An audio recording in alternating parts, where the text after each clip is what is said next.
Hi, it's Chrissy. I have just completed this amazing 2-day Institute of Coaching Conference 2024.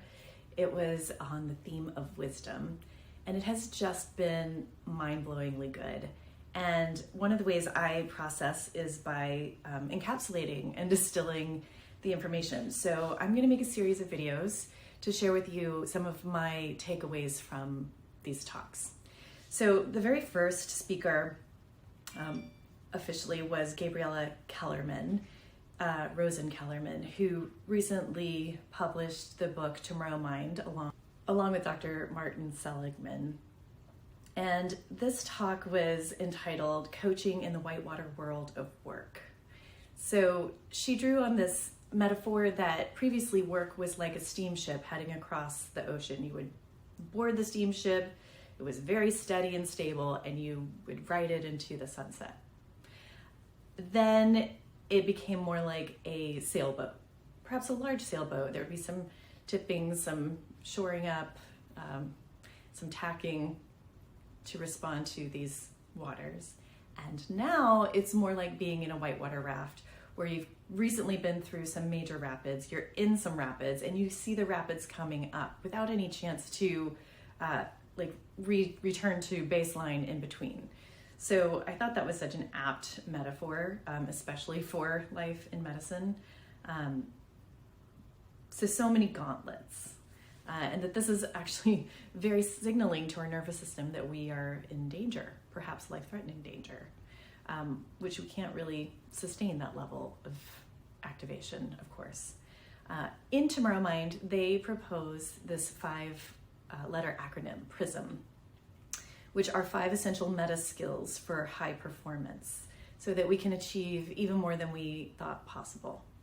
So here's the acronym: prospection, a foresight that allows us to imagine and prepare for what's coming; resilience, the cognitive and emotional agility to grow stronger through challenges; innovation, creativity that turns challenge into opportunity; social connection, the ability to build rapid rapport for trust with colleagues and clients; and mattering, a connection to why our work matters, our essential why, so that we can continue to refuel each chapter of rebuilding after each of these gauntlets.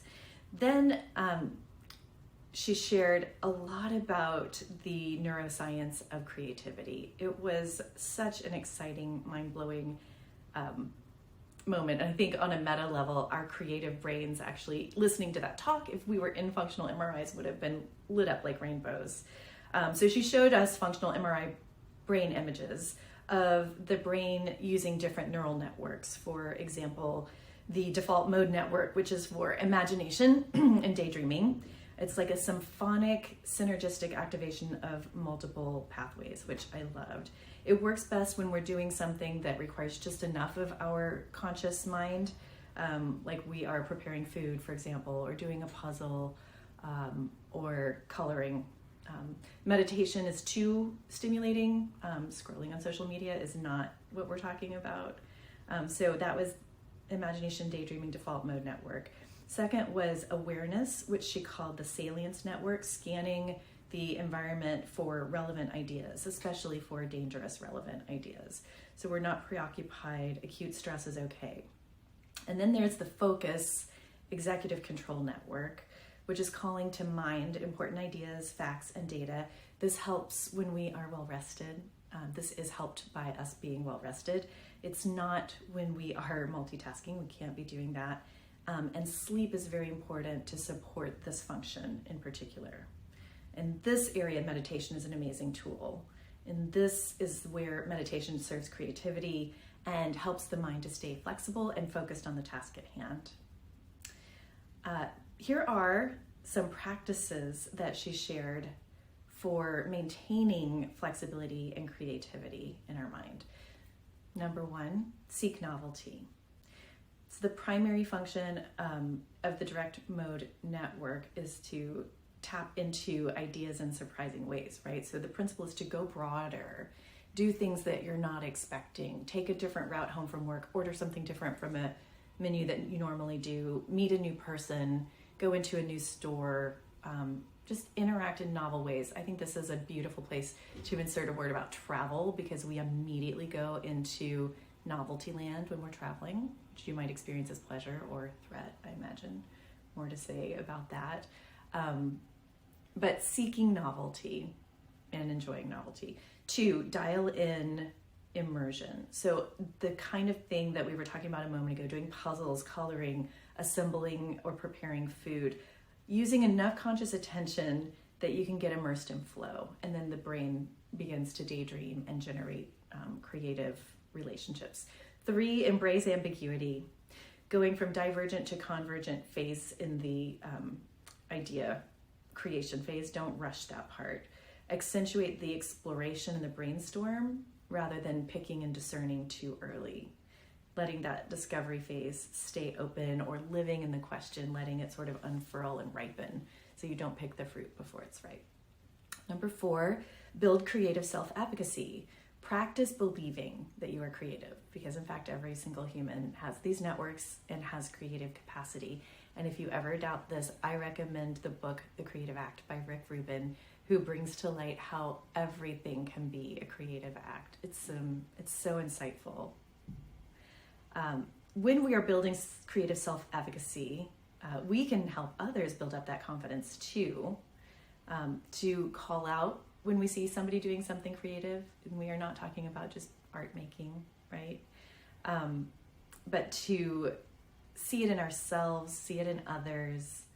I'm thinking about encouraging many of my medical colleagues to see their differential diagnosis as a creative aspect, or how they did a workaround for that prior auth as a creative act. Number 5, broaden the realm of the possible. So especially in positions of leadership, allow wackiness and absurdity into the room.